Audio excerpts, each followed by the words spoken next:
Hey, peace and harmony with you here today, focusing in on the covert narcissist behavioral traits, and that is being having a sense of self admiration or constant need for attention and affirmation.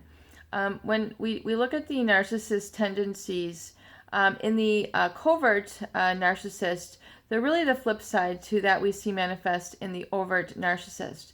The overt narcissist is someone who is outwardly very grandiose, very showy, the showstopper type of person, movements bigger than life, cars bigger than life, houses bigger than life, parties bigger than life.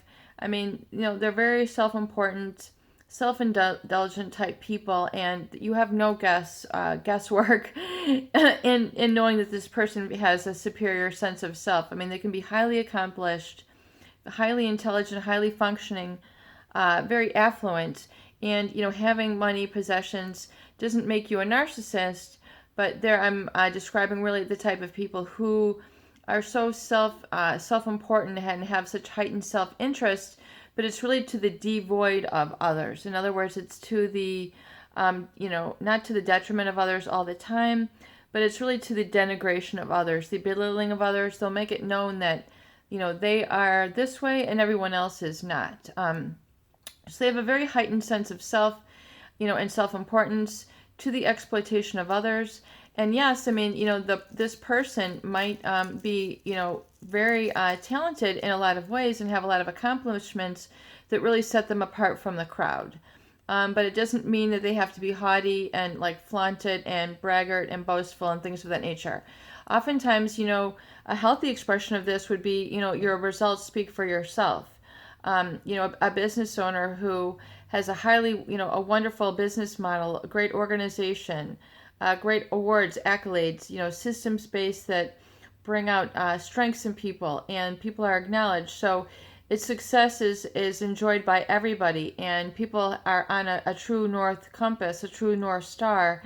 They know, the foundation of this business is in a wonderful product, a wonderful organization, wonderful people, and so things are really headed in the right direction for that means. But the same business in the hands of a narcissist would be, everything is going to the business owner. No, nothing else is going to the people who do all the hard work. People are not paid well. The person with the talent and the skills is not making themselves available to help educate people in the business. So they withhold information that could help them really improve and grow professionally. So they withhold. They act like they're untouchable.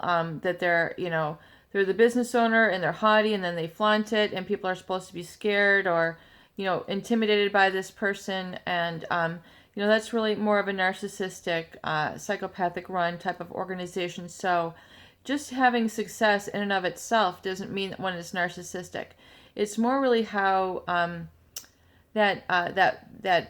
it's interpreted in terms of self-importance and really their treatment of others, whether they exploit others or whether they embrace the contributions and acknowledge that with others and are able to mirror it back effectively and let them know, thank you so much. I mean, you're doing the legwork for this organization. You're handling this, you're handling that, and I know I couldn't do it without you. So it's a whole different awareness. It's a whole different personality. It's a whole different mindset that impacts then the growth and dynamics and really stability of that organization. So really looking more at the covert narcissist and their tendencies and behavioral constructs to, and how this devoids and impacts others on a sort of much more negative basis. And that is through, this sort of hidden admiration. In other words, you're supposed to be constantly admiring them from afar. You're supposed to be acknowledging them from afar. So rather than having an outward, feeding into, like we see with the overt narcissist, like think of like the rock star, who constantly wants affirmation for their talents and, oh my God, you're so talented, and I'm just the groupie, and I'm just the, support tambourine guy. I'm saying, like, how bands and music, they tend to have that dichotomy of like who's the band leader, and everyone, he's our front man and he's our ego guy.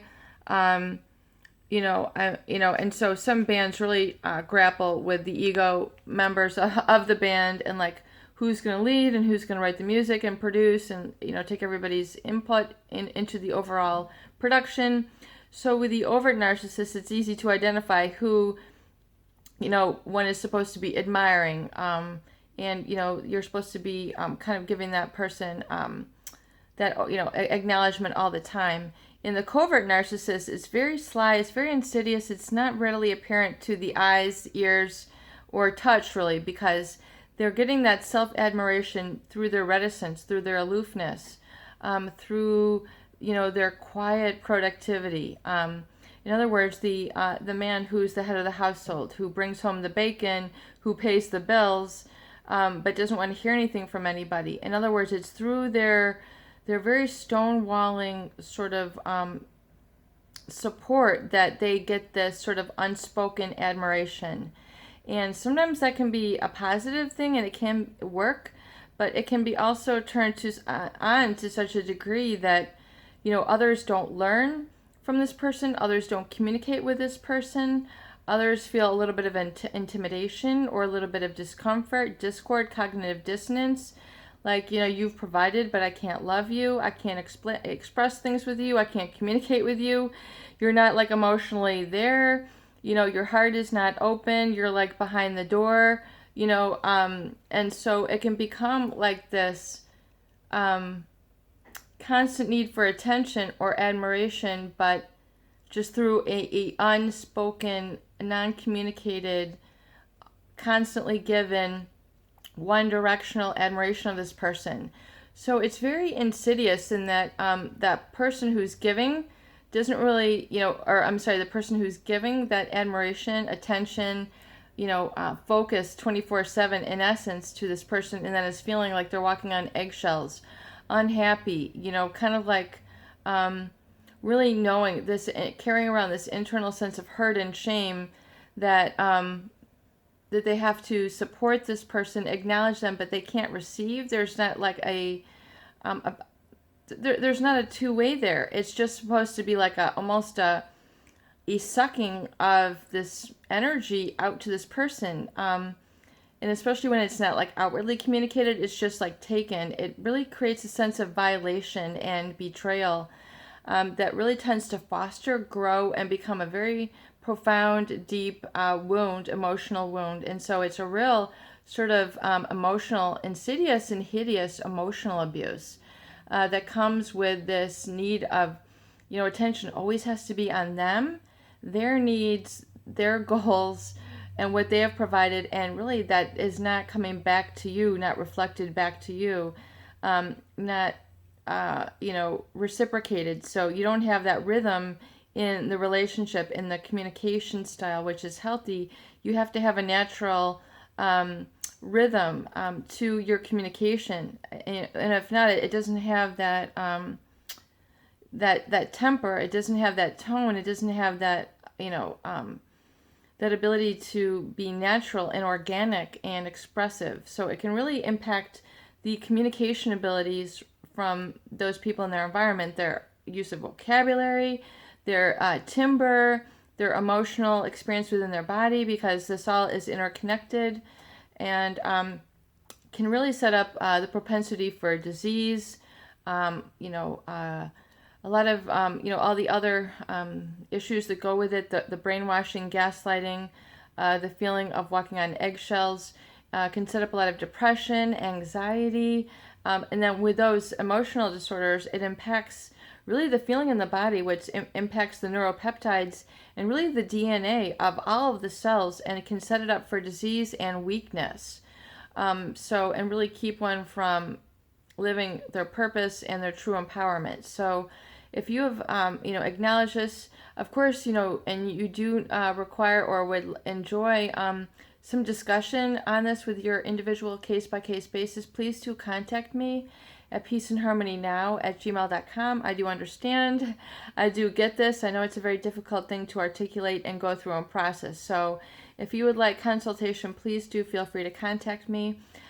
However, if you're finding yourself in the midst of this, please do look at the tools that we have described here on the channel to help yourself work through this. The tools with the journal, the recovery journal, the recovery date, the recovery gift, having a mentor, having a role model, the vision board, all the various tools that we describe here, the affirmations, the I am, the meditations. All these can really help you reconnect to yourself and disconnect from that toxic and harmful person that you might be experiencing within a covert narcissist personality disordered individual. Peace and harmony with you here today. I hope these videos do help. Please share and please subscribe for more great tools, videos, discussion, and support.